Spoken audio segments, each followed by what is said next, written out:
Sabbath Church. Today I want to share with you looking backward to move forward, the title. And as the scripture read, the key word is go forward, okay? The focus is go forward. But before I preach about going forward, we want to focus the message about looking back, okay? Looking back gives us a self-evaluation, but not self-critical. And we can have assessment of the failure and the successes in the past. By the way, without fully understanding where we came from, it is very hard to know where we want to go. I want to share with you some of the history. I know that I'm a young pastor standing right here, presenting to you about some of the history about in Peninsular Malaysia or in Singapore, or rather later in Penang. You can talk to me personally if I say anything wrong, because I only reading the history here. Some of it I experienced on my own. Talking about Pulpit Penang Church, that's experience when I pastored KL English Church few years ago. In 2016, we celebrated 20th anniversary in Mihaja, and I think the Chinese congregation, Pastor Sunny was a pastor at that time. They have this 20th anniversary in Kuchai Lama as well. So, but before that, before 1996, KL Chinese and KL English Church used to worship in where? Pulpit Penang. Okay, many of you might have been dropped by there if you joined this church very early. Okay, I believe Elder Thomas is from there as well. Okay, you somehow witnessed the changes. Look at this hospital. Where is it? Anyone know? The Young Bird Memorial Adventist Hospital. Okay, I would like to say that many of our work in the earlier days is because of the missionary. Okay, the missionary come here and give us this wonderful work right here. Here is the changes. Location changed, but the mission remained the same. If you notice, the Malaysia State Missions, I actually not sure is it really named Malaysia State Mission, because there's a West Malaysian mission, there's a Malayan mission as well. Before that was combined with Singapore and West Malaysia. After that, they split to Peninsular Malaysian Mission, and right now they have this in Singapore Adventist Conference, and it's the only conference within the Southeast Asia region. And later on we have this, before that we have this Malayan Union Mission. Right now we have this Southeast Asia Union Mission. Prior to that, we also have this Far Eastern Division. Right after 1996, the division split into two regions. Before that, a lot of organization or institution actually concentrated in Singapore. Okay, in Singapore. Well, my reason of telling you this is because we want to look back. Let's give a self-evaluation and look at this assessment of failure and successes. Splitting or expanding the work is very good. But the closure of this institution in Singapore actually letting them experience the financial and human resources, affecting the financial and human resources there in Singapore, big reductions of presence and influence in Singapore. And today we have this AIU in Moklek, Thailand. But prior to that, it was in Singapore, the SAUC. Some of you might graduate over there. But let's talk about this tiny island in Malaysia. Looking backward for now, okay? This tiny island in Malaysia, Penang Island, okay? It was because of the medical work, and we started the Adventism right here. And before this medical missionary, this couple, Dr. Gardner and wife come here. There's a missionary colporteurs came here on 1916. Okay, he came here to Penang to make subscription for the Chinese sign of time. So as far as we know, between 1916 and 1924, there is no Adventist presence, but there's a colporteur came here. Okay, so by the work started 1924, we have this. We see some growth. Between 1926 to 1928, we have some 50 members baptized in the island. Actually, I'm intended to conduct this research. I'm not sure whether I can successfully present this in June in IAS, okay? That's why I try to present it right here. If you know extra details, you might talk to me personally. My analysis based on these three questions, okay? What was the role of the medical missionary in soul winning?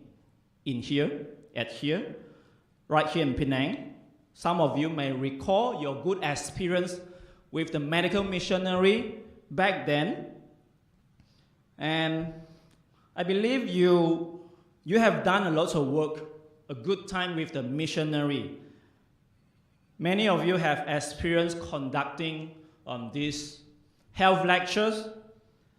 You distribute the VOP lesson and you collect back the answer and you give back to the new lesson to the seeker, and you have Adventist youth and you grow so much with your pathfinding right here. And second question I would like to ask is what impact from missionary have made on the community in Penang? I believe the missionaries, some of them, they learn how to speak even Bahasa as I read through, and when building up this American clinic back then, and also this Penang Mission Hospital, or Penang Adventist Hospital, somehow the community have contributed so much to the hospital as well, the medical work here in Penang, by fundraising, by donating, by contributions. The third question I would look at it is, what legacy the missionary left behind in the Penang Seventh-day Adventist Church? I was intending to just focus in Penang English Church, but after much reading, I find out actually the work started with the Chinese-speaking congregations. So I must not limit it to English Church, but rather the Penang Seventh-day Adventist Church. So as we look back to this history, as I said, the work started by literature evangelists. Okay, as I said, by 1924, we have this missionary couple came to Malaysia to set up the medical work. And later on, we see the growth, okay? This slide tells us as membership in Penang grew, the church moved to Northern Road, okay? The church, by the way, before that, the clinic was used as the Sabbath service as well. And even during the evening, as I read, I noticed that the missionary used the clinic to give Bible study, and that's why you see the growth from 1926 to 1928. Just 2 years, there's 50 baptized members into the church. So as the membership grew, the church moved to Northern Road, okay? And later on, you purchase this 140 Burma Road. And later on, you also move to this 160 in Jalan Burma Road. Let's look at this building. I think many of you can remember this building, okay? The building that is before this new building in 2000, This is dedicated by 2000, if I'm right. Okay. So realizing the need for a permanent church home, a piece of land was bought sometime in 1939 with funds appropriated by the General Conference. I would like to emphasize this. By the funding by General Conference is something special to me, okay? That get my interest. Which church in this world is able to get the funding at that time from the General Conference? I believe it's because of the missionary from the America or from overseas. They are from the first world country and they have the contacts with the General Conference, and it is such that the church funding is direct from General Conference. Okay? And by the way, this is presented by Pastor Pang In Hee. He was the president of the Malay State Mission. So 8 years later, there was a church in Ireland. It was the outgrowth of the medical evangelism. 8 years after 1924, you have the church. Okay?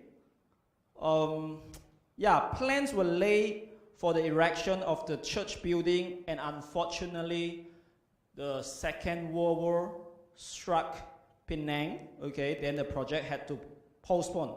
So the building project was resumed in the later part in 1950 and completed in July 1951. Why missionary come here to Penang Island? That caught my interest. By the way, it is a cross-cultural mission. Many of them, they speak English. I don't know, is it in 1924, many of the people right here able to communicate in English. I believe a lot of Chinese members able to help them to translate to the patients. Okay, so the patient able to understand and visit the American clinic. But there may be some struggle that this group of missionary experience. I am not intended to generalize them, but based on my study, tell me that there is cultural differences. Okay, there's cultural differences. What are the cultural differences? Westerners would like to live a life that is privacy. They want to have privacy, okay? And some of them would like to correct the native habit. And to many of them, because they come from the Western field, and expenditure practices is different from the Asian. But what this missionary contributed to the Asia mission field is technology. They have the knowledge of medical, agriculture, and broadcast. And of course, as I mentioned, in 1939, there was a fund appropriated by the General Conference, because when missionary come here to the Asia field, there might be a possibility the funding from the first world country. Looking back of what the missionary have contributed to Penang Island, it is because of the outgrowth of the medical mission. Medical mission. And indeed, medical mission is the right arm of the gospel. And it has to go hand in hand with the gospel work. I believe a lot of missionary that had impacted to your life when you were a teenager, when you were a young people, and they have impacted to your career, and many of you choose to contribute in this field and later on serve in Penang Adventist Hospital. As I want to emphasize in this sermon, we want to move forward. We want to go forward. Israel, when they go forward, when God asked them to go forward, let's turn out to our Bible into Exodus chapter 14. Exodus chapter 14 verse 15. And the Lord said to Moses, why do you cry to me? By the way, why Moses cried to the Lord? Because the Israel people complained. They cried to him. They said that, why? Why, Moses, you brought us here in the wilderness? Isn't that there's grave for us to die in the Egypt? We want to live there. We want to just have life there. Even though life there is so hard, we are slaves. But why did you have to bring us here in the wilderness? We are facing this challenge. In front of them is the mountain. On their left is the Red Sea. On their right is the desert. At their back is Egyptian army. What if you are in this situation? Sometimes are we facing mountain of circular doubt in the Bible? A lot of biblical explanation that contribute several views just in the central message in the Revelation and Daniel. Are you encounter a sea of liberal interpretation of the Word of God? There might be a higher criticism or lower criticism about the biblical interpretations. Where do you stand? Or are you facing army or spiritual confusions? I'm speaking it into our context so that you can relate. God says, we are a holy nation and a peculiar people. We need to go forward. When God said, go forward, it's not looking backward. Are we confronted with mountains of financial difficulties as a church or as individual? Are we confronted with a sea of family and personal conflict? We praise God this quarter we study the importance of family. And are we confronted with the forces of negative or social change? The Lord said, go forward, you are my chosen people.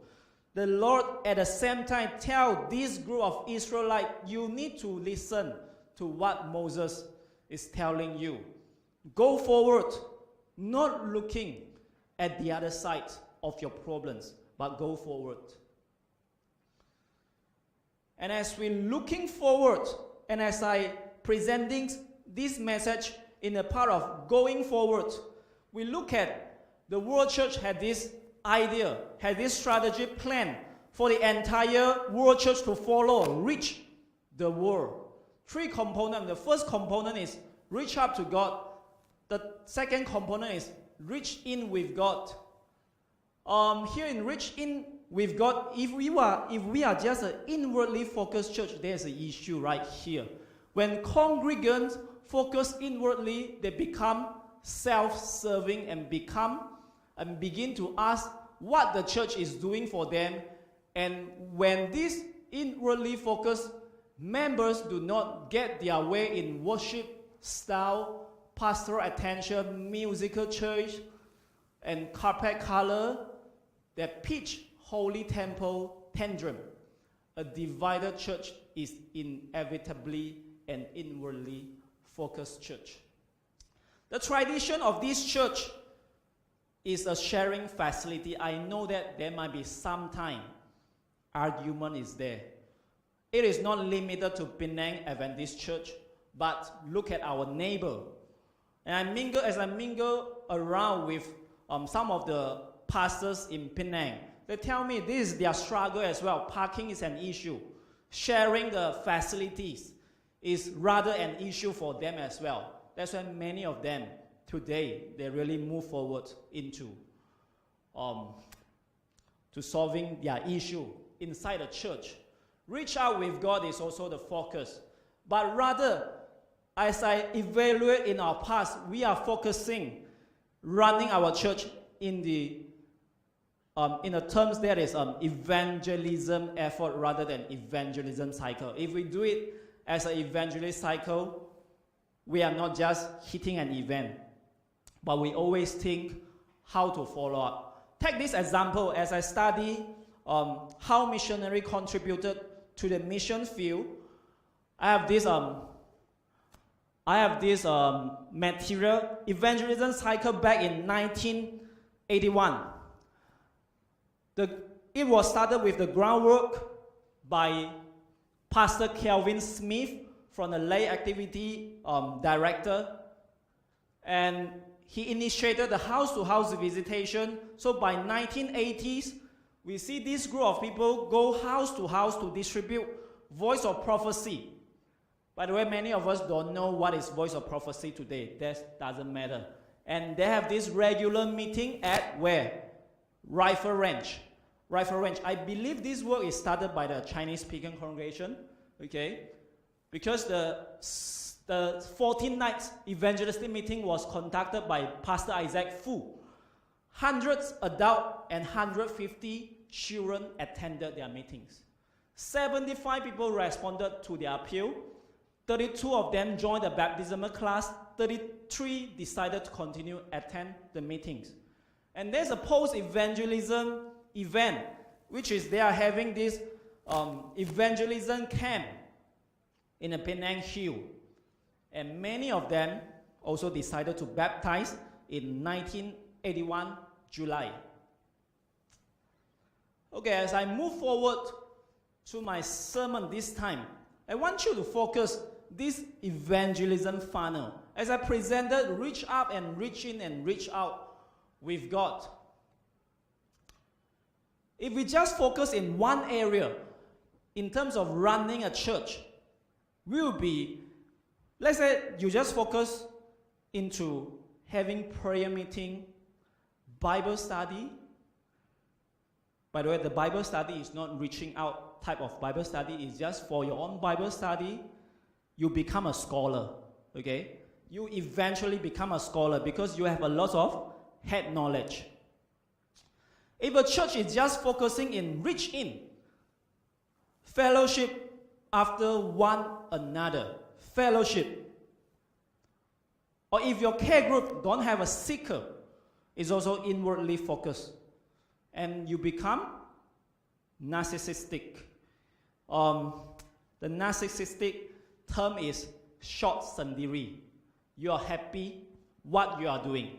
But if a church is just, if the pastor is just saying, let's go forward, let's just go out, do this and do that, we will finally achieve the result. And I believe the member will be burned out. And that's why the General Conference is presenting this strategy, want us to focus the evangelism cycle rather than just evangelism effort. So reach up with God, reach in with God, and reach out with God is three components, three elements that we can run together. The end result is what? Soul winning. We want soul winning right here in our Penang, in Penang.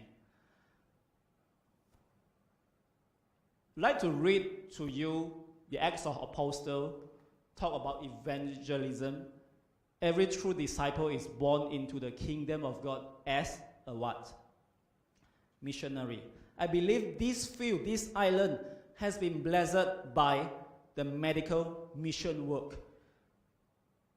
Are you ready to be a missionary that you don't have to be sent overseas, but we can just be a missionary right here in the Penang Island or in the mainland as well. Okay, he who drinks the living water become a fountain of life. The receiver, we used to receive a lot of contribution, and there's lots of legacy left by the missionary into our current Adventism right here in the island. I believe so. The receiver has to become a giver. Well, Ellen White also shared with us that we have nothing to fear for the future, except as we shall forget the way the Lord has led us and His teaching in our past history.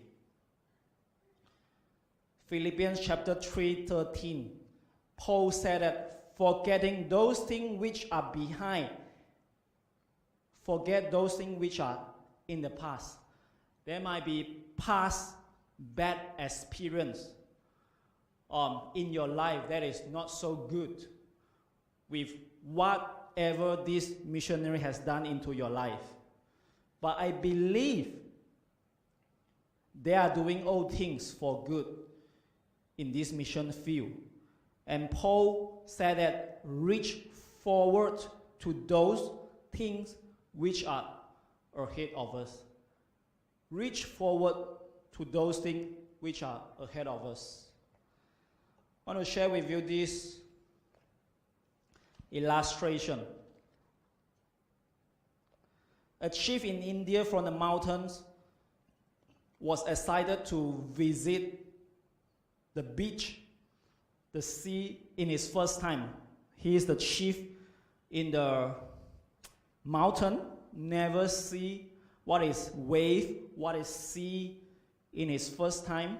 So this is his first time, and he is the so special someone in the groups to be able to see, to witness this creation of God.